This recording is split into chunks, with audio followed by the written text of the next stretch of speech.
সাতক্ষীরার বাজারগুলোতে কমেছে মাছের দাম, আগের দামে স্থিতিশীল আছে মাংসের বাজার। আরো জানাতে সরাসরি যুক্ত হচ্ছেন সহকর্মী শরীফুল্লাহ কায়সার সুমন।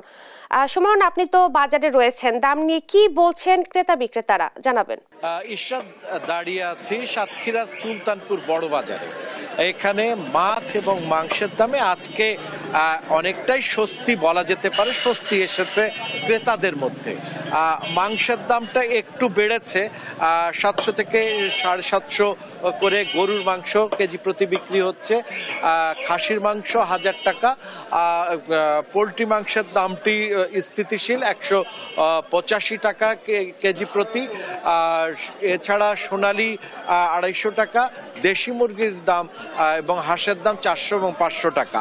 তবে স্বস্তির যে জায়গাটি তৈরি হয়েছে, এই শীতে মাছের যোগান বেড়েছে।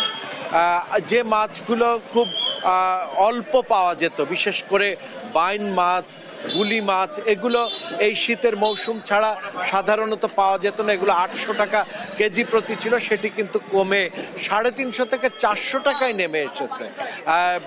ট্যাংরা মাছ 400-500 টাকার মধ্যেই ভালো মানের ট্যাংরা মাছ পাওয়া যাচ্ছে, এবং অন্যান্য সকল মাছই অনেকটা নিয়ন্ত্রণে এসেছে।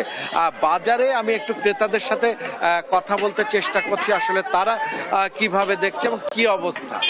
আসলে আপনারা জানেন যে প্রতিদিনের ন্যায় আমরা বাজারে এসেছি। আজকে বাজারে এসে দেখলাম যে মাছের দামটি অনেকটা নিম্নমুখী। তার কারণে এখন যে আমাদের ঘের অঞ্চল, সমস্ত ঘেরগুলো কিন্তু খাট চলতেছে, যে কারণে আমরা মাছের যোগানটা বাজারে বেশি, একটু মাছের দামটা কিন্তু কম। এবং মাংসের দাম কিন্তু আগের তুলনায় 650 টাকা এখন 750 চলে গেছে। মাংসের দামটা বেশি, মুরগির দামটা স্থিতিশীল আছে। স্বস্তি নিঃশ্বাস যেটা বাজার তৈরি তরকারির দাম কম এবং মাছের দামটাও কম, যেহেতু আমরা মাছে ভাতে বাঙালি, সেটা এখন এই শীতকালে কিন্তু আমরা সেটি অল্প মূল্যে ক্রয় করতে পারছি। সাধারণ খেটে খাওয়া মানুষ বা মধ্যবিত্ত পরিবারের মানুষগুলো কিন্তু তারা একটু স্বস্তির নিঃশ্বাস ফেলছে।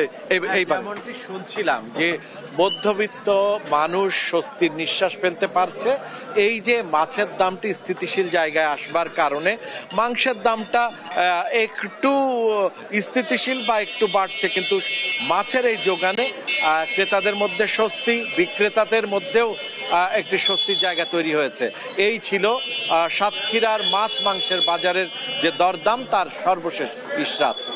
আপনাকে ধন্যবাদ। সাতক্ষীরা থেকে মাছ ও মাংসের বাজার পরিস্থিতি নিয়ে বলছিলেন সহকর্মী শরীফুল্লাহ কায়সার সুমন।